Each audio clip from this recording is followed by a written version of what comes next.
The Galactic Assembly Hub hovered in orbit above Gliese Prime, a shining symbol of interstellar unity. Its silver towers pierced the blackness of space like needles threading peace between worlds. Inside, the Grand Council Hall buzzed with tension. Delegates from hundreds of alien civilizations filled the chamber, some floating, some standing, some connected to translation devices to understand the common language spoken here. Galactic Standard. The central lights dimmed. A red alert flared along the curved ceiling. A voice echoed from the platform above. Council members, attention. The final transmission from Earth has arrived. Silence swept through the hall like a cold wave. No one moved.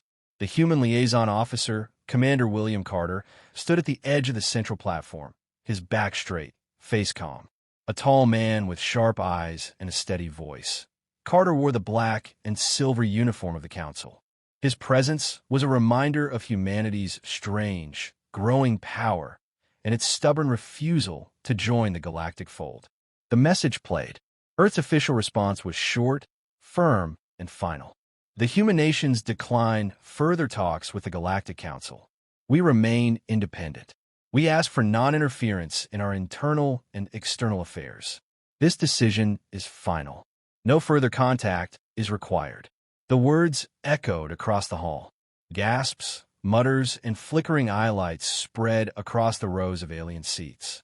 Councilor Nerex of the Crawl turned to his neighbor and hissed. They've rejected peace. Again, an aquatic being from the Solari blinked slowly. Do they understand what this means? Then another voice cut through the noise, louder, colder. They understand perfectly, said Varric Thal, Defense Minister of the Council. He stood tall, his armor gleaming with the golden emblems of the Zorth Dominion. Humans have made their choice. They are not allies. They are a threat. Carter stepped forward. Minister Varric, he said, that's an exaggeration. Earth wants independence, not war. There's still time. There's no time, Commander, Varric snapped. We have offered them unity. They answered with isolation. We must act before their strength rivals ours. A murmur of agreement rippled across the chamber. Carter's heart pounded. He knew what was coming. He had feared this moment for months. The Supreme Speaker of the Council, a translucent being called Aileron, drifted forward on waves of light. Enough, they said calmly. The Council will convene in emergency session. Commander Carter, you will remain. We must speak. The hall emptied slowly. Delegates whispered as they passed Carter. Some gave him sharp looks. A few offered nods of sympathy. None of them truly understood Earth. Carter stood alone on the platform. Then the inner chamber doors opened, and the High Council entered. Varric was among them, his eyes hard. The room was smaller, but no less imposing. 12 seats surrounded the central floor where Carter now stood. Supreme Speaker Aileron spoke first. Commander Carter, you were assigned as liaison to your species. You know them best. Why have they done this? Carter took a breath. Humans fear control. We've fought too many wars with ourselves. When offered unity, we hear conquest. Earth doesn't trust easily. But they're not enemies. They just need more time. Varric rose. Time? They've had decades. Meanwhile, their technology improves. Their colonies expand. Their military drills in silence. You saw the reports. Earth grows stronger and refuses oversight. I also saw how the data was chosen, Carter replied. Selective clips. Worst-case readings. You're feeding the Council fear, not facts. The tension grew sharp. Counselor Serena of the Ilari raised her long, pale hand.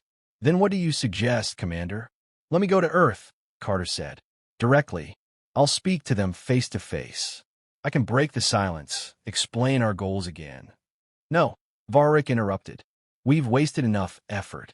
The Council must prepare for defensive action. The humans must be contained.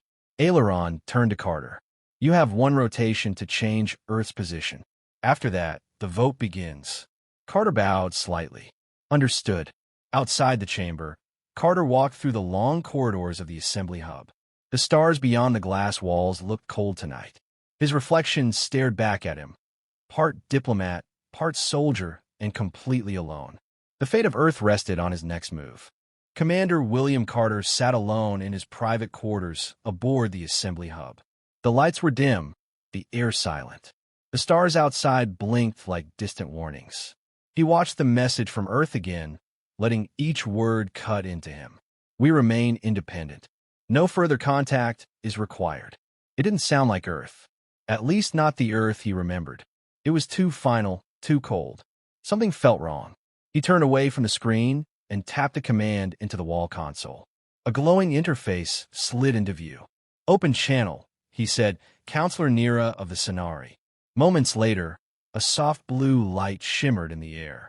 Counselor Nira appeared as a hologram, tall, graceful, with skin that glowed like moonlight on water. "Commander," she said, her voice calm. "I assume this is about the emergency order." "They're rushing it," Carter said.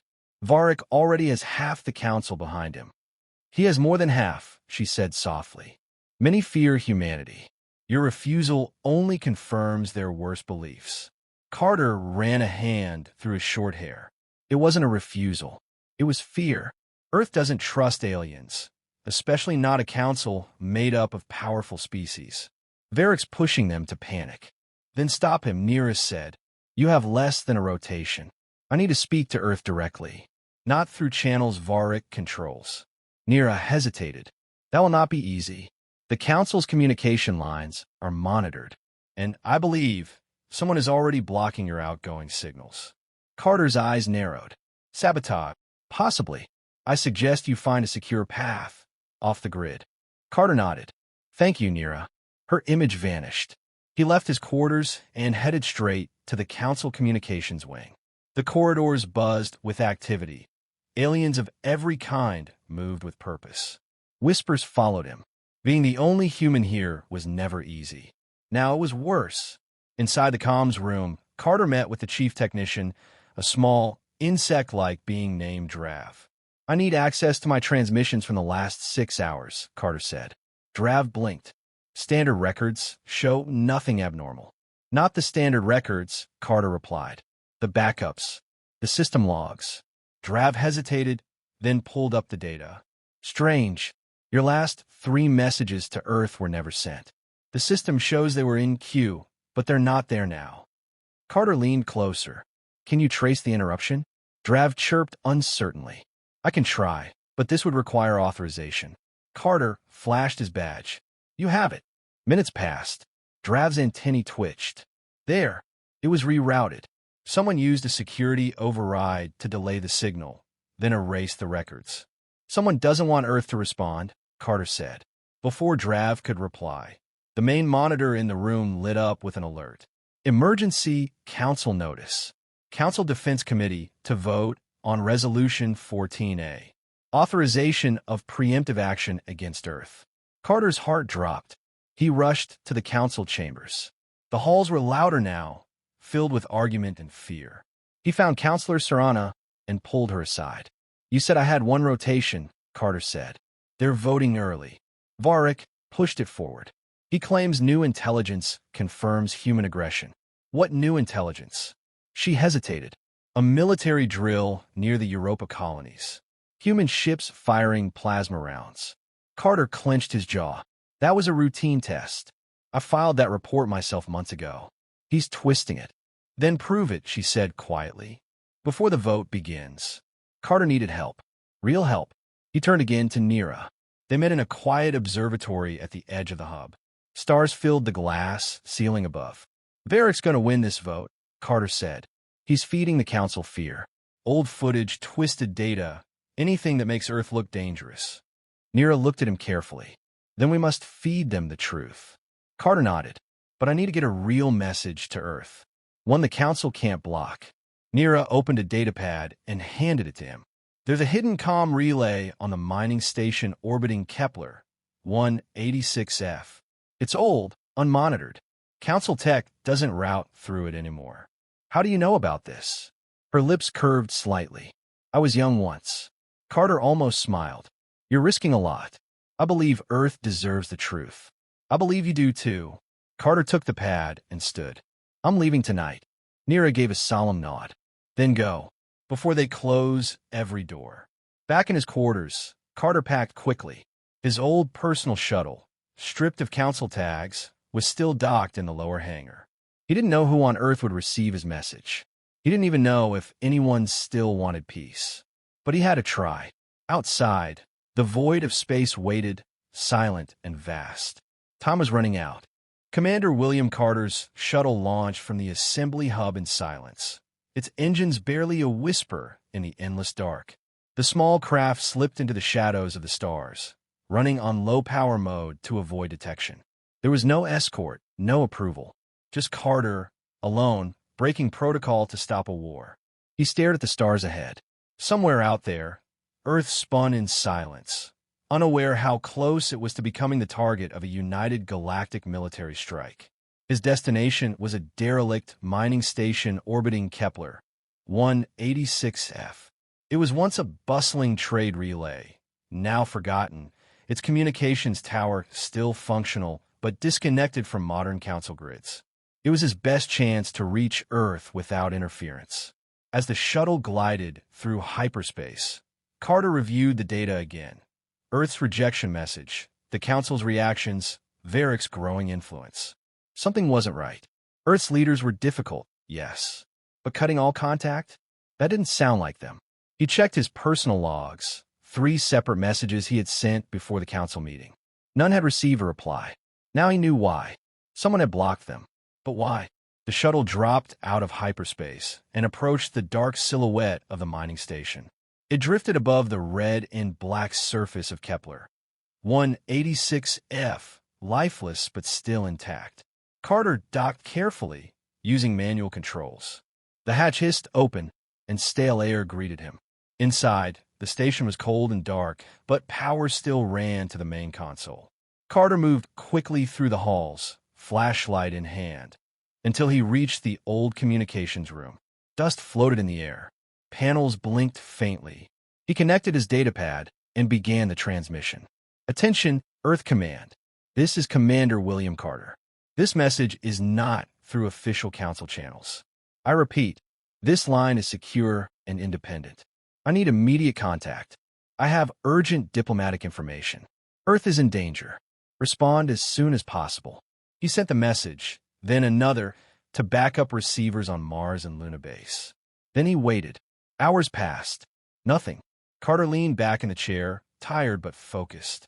He couldn't shake the feeling that someone was working against peace, someone with access to information, someone powerful enough to hide it.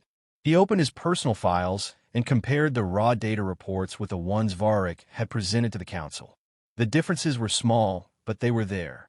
A drill on Earth's moon was labeled a weapons demonstration. A peaceful colony defense exercise was reframed as aggressive mobilization. Old footage from 10 years ago was marked as current Earth behavior. It was deliberate.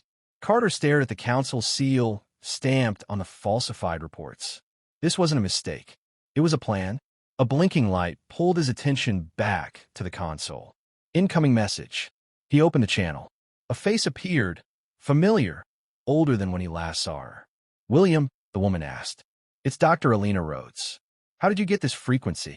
Carter's shoulders dropped with relief. Alina. Thank God. I've been trying to reach Earth for days. The Council's planning a vote. They're ready to act against Earth. You have to help me. Alina frowned. We haven't received any of your messages. Not one. I know, Carter said. They're being blocked. Likely by someone inside the Council. Possibly Varick himself. Alina's voice lowered. That explains the silence. The Global Peace Assembly assumed the Council had given up. Military voices are gaining ground here. There's fear and pressure. Same here, Carter replied. They're using fear to push a strike. Alina nodded slowly. There's a civilian proposal being drafted, an offer for neutral talks. It's not approved by Earth's military branches, but it's gaining support. I'll send it to you. Carter felt a surge of hope. Send everything. I'll deliver it directly to the Council. Alina paused. It's dangerous. If the wrong people see this, on either side, you'll be labeled a traitor. Carter looked into the screen, steady. If I don't try, billions could die. I can't let that happen. The signal wavered, then stabilized. Data streamed into Carter's pad. The proposal was clear. Earth was still open to peace, but only under fair, neutral conditions. No council domination. Equal ground. True dialogue. Carter stood. His path was clear now. But before he could leave, his console flashed red. Unauthorized ship detected. Carter ran to the window. In the distance, a sleek black vessel approached, the kind used by council enforcement units. They'd found him. He grabbed the data core and sprinted back to his shuttle. As alarms blared, he launched just in time, his shuttle shaking under pressure as he re-entered hyperspace. The hostile ship didn't follow. It was likely sent to observe, not to attack. But now they knew he was acting on his own. He didn't care. He had what he needed. Proof of manipulation. A message of peace. A sliver of hope. And less than one rotation to stop a war. The stars outside the shuttle warped and stretched as Commander William Carter flew through hyperspace. The stolen data core sat locked in a steel case beside him. Inside, it was everything the council needed to see. The truth. Carter's hands tightened around the shuttle's controls. His mind raced with possibilities. If he reached the council in time, he could stop the vote. But Varric wouldn't make it easy. The defense minister had already shown how far he was willing to go, blocking messages, spreading lies, twisting facts. The moment Carter returned to the assembly hub, he would be watched. Or worse. But Carter didn't care about the risk. He thought of Earth, of cities filled with people who had no idea their world was on the edge of destruction, of diplomats and scientists like Dr. Alina Rhodes who still believed in peace, of the soldiers preparing for a war they didn't want. He wasn't going to let fear decide the future. The shuttle emerged from hyperspace just beyond the orbit of Gliese Prime. The assembly hub came into view, a massive ring of metal and light spinning slowly above the planet. It looked peaceful, distant, and cold. As Carter approached, a voice crackled over the comms. Unregistered ship, identify yourself. Approach vector unauthorized. You are entering restricted space. This is Commander William Carter, Council Idaho 2397 Beta, requesting emergency landing clearance. I have urgent diplomatic data. There was a pause. Then, reluctantly, the voice answered. Clearance granted. Docking Bay 3. Security will meet you on arrival. Carter nodded grimly. He expected that. The shuttle docked with a deep metallic thud. The doors opened, and two council guards waited, their uniforms stiff, faces unreadable. One of them stepped forward. Commander, you violated multiple flight and communication protocols. You are ordered to report to the High Council immediately. Carter didn't argue. He clutched the steel case and followed them through the winding halls of the hub. Other delegates stared as he passed. Some looked curious. Others looked afraid. A few turned away. Inside the High Council chamber, 12 members sat in silence. Supreme Speaker Aileron floated above the central floor, their form flickering gently in the light. Carter stepped forward. Varric Thal stood at the far end, arms crossed, watching him like a hawk. You have returned, Aileron said. We expected as much. Do you have anything to say before Resolution 14A proceeds to vote? Yes, Carter said. I have proof that critical communications from Earth were blocked. Messages intended for peaceful negotiation. I also have a new proposal, one created by Earth's civilian leaders. They still want peace. He opened the case and activated the core. A hologram appeared above it. Dr. Alina Rhodes, calm and direct. To the Galactic Council, we regret the confusion and fear caused by our silence. Due to internal disputes, our military leaders chose not to respond. However, Earth's civilian government is offering a neutral negotiation agreement. We do not wish for war. We ask for time, for respect, and for the chance to be heard. The message ended. Murmurs spread across the chamber. Several council members leaned forward. A few looked shocked. Varric stepped into the light. This is not an official message. It comes from a civilian. It is not binding.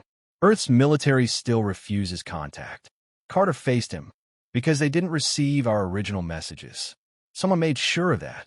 And someone here falsified council intelligence reports to make Earth appear more dangerous than it is. He turned to the council. You all know something has fell off. I've seen the real data. You can too. Compare the records. You'll see the truth. Varric's voice hardened. You speak of lies and manipulation with no evidence to name the one responsible. This is a distraction, is it? Carter asked calmly. Then let the council see the original reports. Let them check every date, every location, every detail. If I'm wrong, I'll accept the consequences. But if I'm right, we're about to make a terrible mistake. A heavy silence followed. Aileron drifted slightly forward. Commander Carter, your claims are serious. The council must consider them before taking further steps. We will delay the vote until a review is complete. You are to remain on the hub until then. Carter nodded. As the chamber emptied, Nira approached him quietly. You did well, she said. But Varric won't stop. He'll find another way. I know, Carter replied. But now the truth has a voice. That night, Carter returned to his quarters under guard. He watched the stars beyond the glass. Somewhere out there, Alina Rhodes was risking everything to keep Earth steady. And he was doing the same here. The galaxy didn't need another war. It needed courage. The assembly hub was quiet, but it was the kind of quiet that comes before a storm. Deep within the council's walls, the tension was growing like a shadow stretching across the stars. Commander William Carter stood outside the council chamber, waiting. Inside, the delegates had begun reviewing the data he brought from Kepler 186F. Side by side, the original intelligence and Varric's altered reports were displayed in front of the council members. Every manipulated image, every changed date, every misleading label was shown. The room was filled with silence and flickering light. When the doors finally opened, Carter stepped into the chamber once more. The 12 high council members sat in their curved seats. Their expressions were unreadable. The central floor was clear, ready for debate. Supreme Speaker Aileron floated forward. We have reviewed your evidence, Commander Carter, they said. The discrepancies between official records and the Defense Committee's data are confirmed. A ripple passed through the delegates. Eyes turned to Varric Thal, who sat motionless, hands folded, face carved in stone. Counselor Serena of the Alari stood slowly. Minister Varric, can you explain why your department provided the council with altered data? Varric stood, his voice cold and clear. I did what I believed was necessary to protect the galaxy. Humanity has refused to cooperate for decades. Their silence, their military drills, their unchecked expansion, these are facts.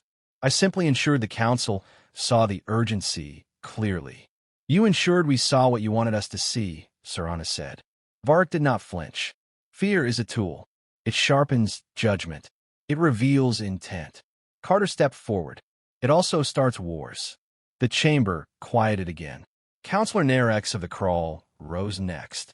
You risked peace based on half-truths, Minister. That is not protection. That is manipulation. Varric looked at him with narrow eyes.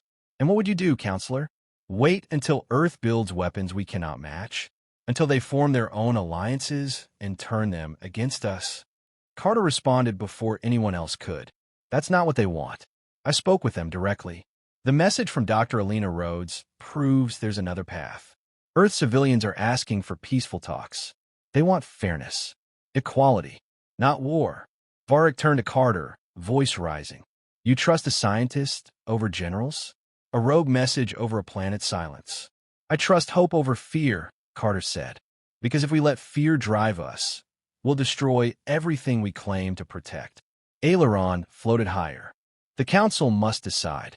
Resolution 14A is still active. We will now vote on whether to authorize preemptive military action against Earth. The lights in the chamber dimmed. One by one, holographic sigils lit up before each council member. The vote began. Carter stood still. He felt every second like a weight on his chest. Varric's sigil glowed red. Yes, authorize force. Serana's glowed blue. No, hold peace talks. One by one, the lights filled the chamber. Red, blue, red, blue. The final sigil blinked. Then the tally appeared. Result: Resolution 14A denied. The chamber exhaled as one. No cheers, no relief. Just silence. Varric didn't move. His eyes flicked across the room, his jaw tight. Then he turned and left without a word. Carter watched him go, knowing this wasn't over. Fear didn't vanish with a single vote. But at least for now, war had been stopped. Aileron addressed the chamber. We will begin arrangements for neutral negotiations with Earth. Commander Carter, you will serve as lead mediator between the Council and Earth's civilian representatives. Carter bowed slightly. I accept. Later, in a private observation room, Carter met with Nira. You did it, she said quietly. We did it, Carter corrected. Alina. You. The truth. It took all of us. Nira looked out at the stars. But peace is fragile. One strike, one lie, and it all unravels. I know, Carter said. But this is our chance to build something better. He looked down at Earth's signal on the console, stronger now, clearer. A new message was coming through. A voice from home. The assembly hub moved in its slow orbit, shining like a crown of silver against the black sky. From the outside, it looked peaceful, but inside, the atmosphere was heavy. The vote had stopped the war, for now, but the wounds left by fear, doubt, and betrayal had not healed. Commander William Carter sat alone in a quiet room near the Council's central hall. His datapad glowed softly in his hands, displaying the latest message from Earth. It wasn't a military broadcast, nor an official government statement. It was something different, to the Galactic Council. This message is sent on behalf of Earth's unified civilian alliance. We support peaceful talks. We request a neutral zone for future dialogue. We do not speak for every government, but we speak for millions. Give us a chance. Let us be heard. Carter leaned back in his seat, eyes fixed on the screen. The words were honest, even raw. There was no politics in them, only hope. The door opened. Counselor Nira stepped inside, her silver robe trailing lightly behind her. It's spreading, she said. Other member worlds have started sharing the message. The public wants peace, even if their leaders don't always say it aloud. Carter nodded. It's what I needed to hear. But it won't stop Varric. He's been quiet, Nira said. Too quiet. Carter stood, slipping the datapad into his pocket. He's planning something. He always is. The next meeting was not a vote. It was something heavier. A final review of all actions leading up to the near war. Every delegate would be present. Every question would be asked. Carter walked into the Grand Council Hall. Rows of seats were filled with representatives from hundreds of species. The central floor was brighter than usual, casting long shadows across the wide room. A larger platform had been added, one for witness statements. Varric Thal stood already at the center. His arms were folded behind him. His voice calm, sharp. I acted on the available intelligence, and I stand by that decision. Caution is not treason. Security is not an act of war. I protected this council when others hesitated. Murmurs spread. Some delegates nodded. Others frowned.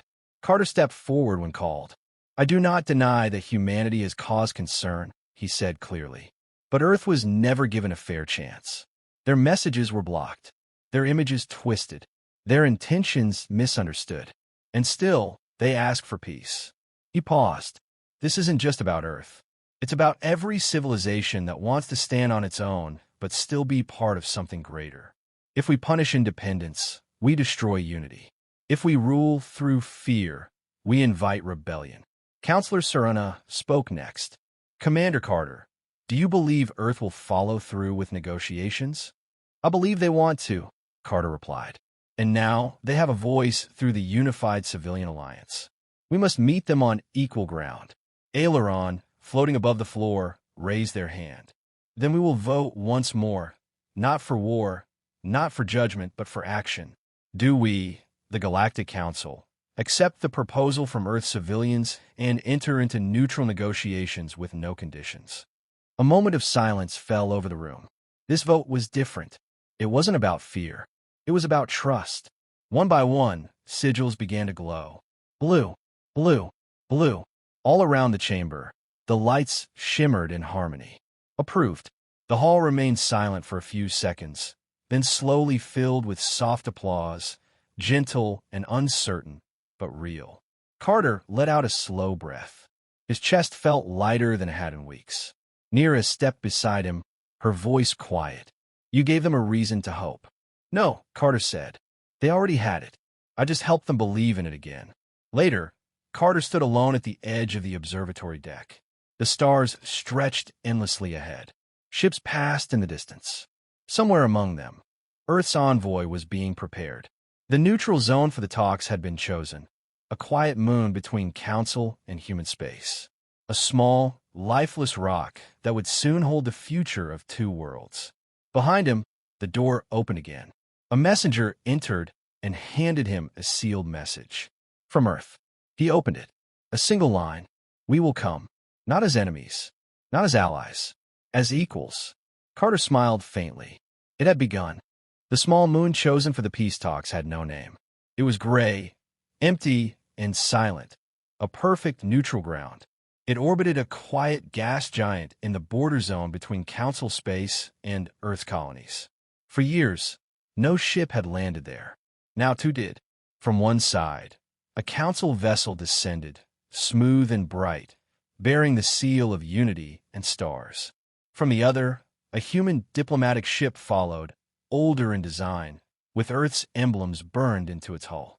Commander William Carter stood inside the meeting dome, newly constructed in only a few days. It was simple, a round table in the center, two sets of seats, and a transparent roof that showed the endless sky above. The room smelled of fresh metal and clean air. It was quiet, but the kind of quiet that held meaning. He adjusted the collar of his uniform and looked across the room as the Earth delegation entered. At their front walked Dr. Alina Rhodes, calm and steady, just as he remembered her from the hologram. Behind her were two other civilians and one military observer, unarmed. No one wore armor. No one showed rank. Carter stepped forward. Dr. Rhodes, he greeted. Commander Carter, she replied with a slight nod. We made it. He smiled faintly. So did we. From the opposite door, the Council delegation entered, led by Counselor Nira. Her silver robes flowed softly as she approached. Behind her were three other Council members, each chosen for their balance and neutrality. Novarik. He had been removed from the Defense Ministry after the investigation. He still held his Council seat, but his power had been broken. He would not be part of these talks. Everyone took their seats. The silence stretched again, deep and full of weight. Carter rose first. His voice was clear and strong, though not forceful. We gather here not as rulers or rivals, he said, but as people who wish to avoid destruction. Both sides have made mistakes. Both sides have reasons to fear. But we are here because we all chose something else. We chose to speak. He turned slightly, looking at each face around the table. Today is not about forgiveness. It is about understanding. We have a chance to build something better, something where Earth can remain independent but connected, and where the Council can grow without forcing unity. Counselor Nira stood next. Earth's request has been accepted. This meeting is not a demand. It is a conversation. We will begin with shared interests, not conditions. Dr. Rhodes took a breath. She opened a small device and placed it on the table. A simple light glowed from it. This, she said, is a copy of Earth's Civilian Alliance Charter. It recognizes other species as equal, intelligent partners. We want to explore, to learn, to trade, but without losing our freedom. We are not enemies. We never were. Carter watched as the others listened. No one spoke over her. No one objected. The old tension was still there, beneath the surface, but it was quieter now. For the next several hours, the talks continued. They discussed language access, trade routes, joint science programs, shared warning systems for deep space threats. Every point was handled with care. By the end of the meeting, nothing was signed, and no deal was final. But for the first time, both sides left with something real. Trust. Carter stepped outside the dome into the low gravity of the moon. He looked up at the stars above, no longer just cold lights in the dark, but witnesses to something rare and fragile, a beginning. Dr. Rhodes joined him. They stood together in silence for a while. Do you think it'll last? She asked. Carter shrugged lightly. Peace never lasts forever. But if we build it right, it can last long enough to matter. She smiled. That's enough for me. The ships prepared to depart. The Council vessel lit its engines, rising smoothly into the sky. The human ship followed shortly after. Carter stayed back a moment longer, standing alone beneath the stars. He thought of Auric, still fuming in his quarters. He thought of Nira, calm and wise. Of Alina, brave enough to speak when others stayed silent. Of Earth, of War, narrowly avoided. He had done what he came to do. And for now, that was enough. He turned and boarded his shuttle, ready for what would come next. Not with fear, but with hope.